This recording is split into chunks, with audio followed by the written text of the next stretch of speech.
Rome in 122 AD is the largest city the ancient world has ever produced. 1 million people, perhaps more, packed into a landscape of hills and valleys along the Tiber. The Emperor Hadrian rules from the Palatine. His fleet of officials, soldiers, and administrators keeps the machinery of empire turning. But the city itself, its weight, its noise, its smell, its extraordinary dailiness, belongs to people you will never read about in the histories. Licinia wakes before dawn. She is 31 years old. She was born enslaved, freed at the age of 17 by the wool merchant whose household she served, and has worked in the textile trade ever since. She is now a trader in her own right, with a stall in the Subura market district and a 2-room apartment above a fuller's workshop on the Esquiline Hill. She is married to a man named Gaius, a tile setter who leaves the house before she does. They have 2 children. Neither of them has yet seen 10 years. This is not the Rome of triumphs and senators. This is the other city, the city that feeds itself, clothes itself, argues over stall space, and falls asleep exhausted. It is the city where most people lived. It is the city we know the least about. The apartment is on the 4th floor. 5 stories of timber and brick rise above the street, leaning slightly toward the building opposite, close enough that neighbors exchange words from their windows without raising their voices. There is no running water on the upper floors. There is no hearth. Cooking is done on a portable brazier, and fire, always fire, is the background fear of every family in the city. Licinia rises by the first light that reaches the single window. The children are dressed and given bread, yesterday's loaf, softened in water. Her daughter, 8 years old, will spend the morning with the neighbor, a Syrian freedwoman who takes in several children while their parents work. Her son is 10, old enough to make his own way to the workshop where he is learning the basics of the tile trade alongside his father.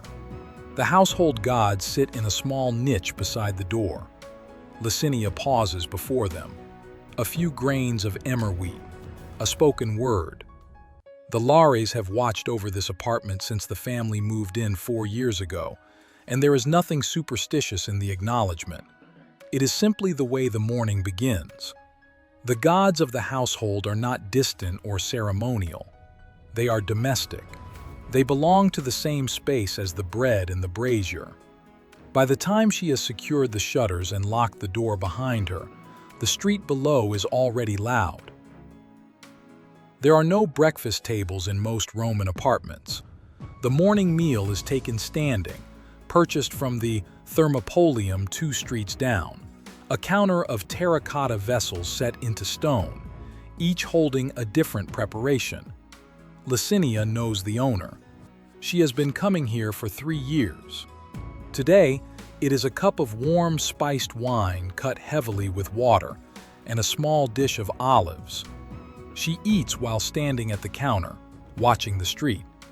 The Subura runs below the Esquiline like a channel that has been filled with human noise. It is the most densely populated district in the city, crowded, multilingual, and relentlessly commercial. You hear Latin, Greek, Aramaic, and a dozen other tongues within the same block. The Subura has a reputation among the wealthy for danger and vice. For the people who live and work here, it is simply where things happen. Before she reaches the market, Licinia stops at the fuller's workshop on the ground floor of her own building. She drops off a bundle of finished cloth, work she completed over the previous 2 evenings by lamplight, and collects a small payment. The fuller's workers are already at the stone basins, treading cloth in water mixed with urine. The smell is familiar. It has been familiar since childhood.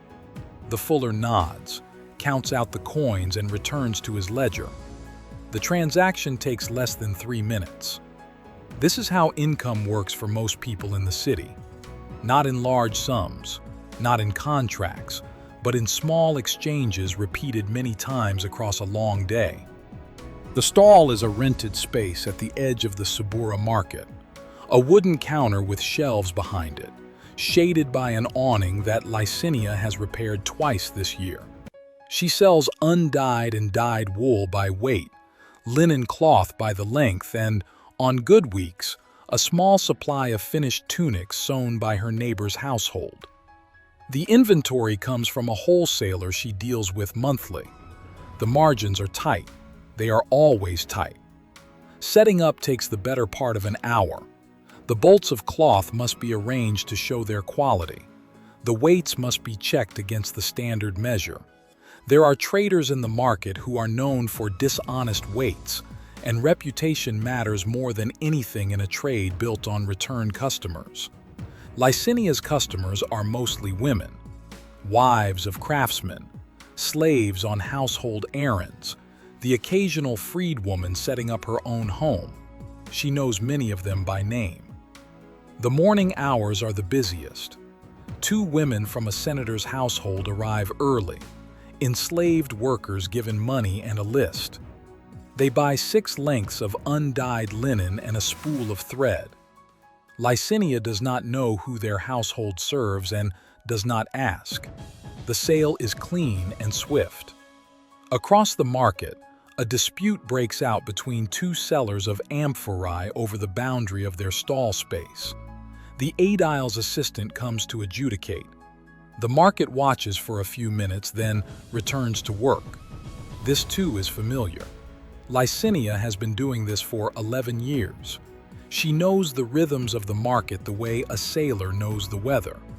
When the crowd thins, when it builds, which days the wealthy send their servants and which days they come themselves. She knows which stallholders can be trusted and which ones she keeps at a careful distance. She knows where the drain runs under the pavement and which spot floods when it rains. The work is not heroic. It is knowledge accumulated over time and applied without ceremony, every single day. Around the 5th hour, the market begins to shift. The serious purchasing of the morning gives way to a slower pace. Browsers, neighbors pausing to talk, the apprentices of nearby workshops sent to run errands. Licinia eats her midday meal at the stall, a round of flatbread, hard cheese, and dried figs bought from the vendor 2 rows over. She does not leave her stall unattended in the middle of the day. This is not caution. It is simply the rule of the market. You are present or you lose business. A woman she has known for 6 years stops to talk. Her name is Prisca. She sells leather goods 3 stalls away and has a running commentary on everything that passes through the market. Who has raised their prices? Whose husband has been seen in a different district? Which shipment of Spanish wool arrived last week smelling of damp? The conversation is half information and half entertainment, and it lasts 20 minutes. When Prisca goes back to her stall, Licinia knows things she didn't know this morning. This is how information moves through the city, not through official channels, not through written proclamations posted in the forum, but through the dense web of daily contact between people who share the same streets, the same markets, the same water sources. Women in the Subura know what is happening in Rome often before the formal record catches up. They are not passive observers of the city. They are one of the mechanisms through which the city functions. The baths are not a luxury. In a city where most apartments have no running water, the public baths are where the body is cleaned, where the social world is maintained, and where the afternoon is organized. There are hundreds of bathing establishments across Rome, ranging from the great imperial complexes to small neighborhood facilities that charge a fraction of an as for entry. Licinia goes to the neighborhood baths on the Esquiline twice a week. Today is one of those days. The women's section is smaller than the men's, as it is in most facilities, but it serves its purpose entirely. The sequence moves from the cold room to the warm room to the hot room and back. The point is not speed. The point is the hour of relative stillness, the suspension of the day's labor in steam and warm stone, and the conversation that fills it. Today in the warm room, the talk turns to a case being heard in the city courts, a freed woman who is disputing the terms of her manumission agreement. Several of the women know something about it. One of them has a friend whose cousin is connected to the household involved. The legal particulars are debated with precision and some heat.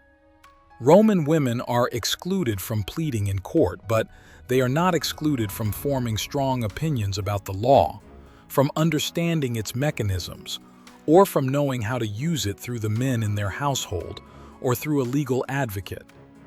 Licinia is out of the babs by the 8th hour. Her hair has been dried. Her skin has been scraped and oiled with a small flask she carries herself.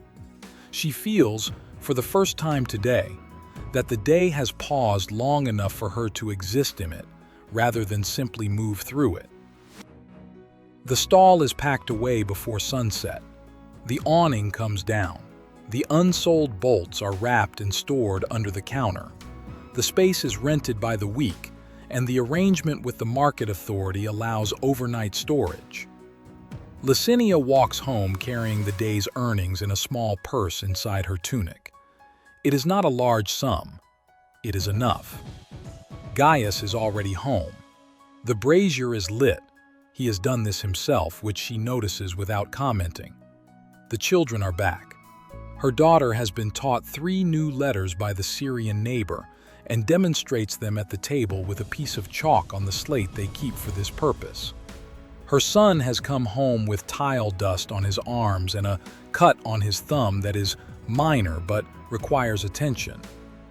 Licinia cleans it, wraps it, and says what needs to be said about paying attention in a workshop.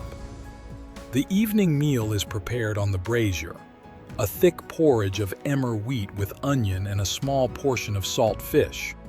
There is bread. There is a cup of cheap wine mixed with water. This is not deprivation. This is the ordinary meal of the ordinary Roman family. The truly poor eat less, in worse conditions.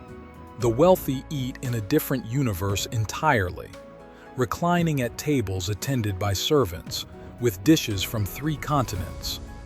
The senator's dinner is not the baker's dinner. The baker's dinner is not the slave's meal. The city contains all of these at once, on the same evening, within a mile of each other. After the meal, the household gods are attended again.